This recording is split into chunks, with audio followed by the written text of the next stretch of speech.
भोंदूबाबा अशोक खरात यांनी जे महिलांच्यावर प्रचंड अत्याचार केलेले आहेत, त्याबरोबर अत्याचाराबरोबर त्यांच्या अज्ञानाचा फायदा घेऊन प्रचंड मालमत्ता वेगवेगळ्या शहरामध्ये निर्माण केलेली आहे. तर आर्थिक शोषण आणि महिलांचं लैंगिक शोषण अशा पद्धतीचा गुन्हा करणारा हा अशोक खरात जो आहे तो भोंदूबाबा, त्याच्यावर कडक कारवाई झाली पाहिजे आणि त्याला जेलमध्ये टाकला पाहिजे. त्याची संपूर्ण मालमत्ता ही जप्त केली पाहिजे आणि ती मालमत्ता ही आपल्या अंधश्रद्धा विरोधी कामासाठी वापरली पाहिजे.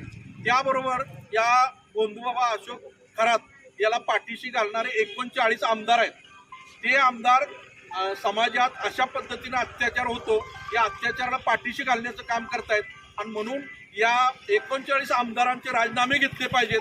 या पद्धतीची भूमिका सुद्धा आज आपण इथं मांडतोय. त्याशिवाय अशा घटनाही आपल्या आसपास होत असतात.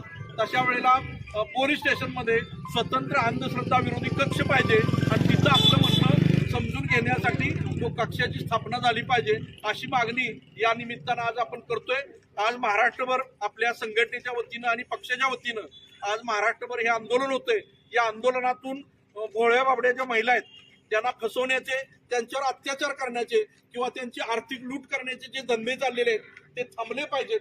या पद्धतीची मागणी महाराष्ट्रभर होणाऱ्या आंदोलनात आज केली जाते.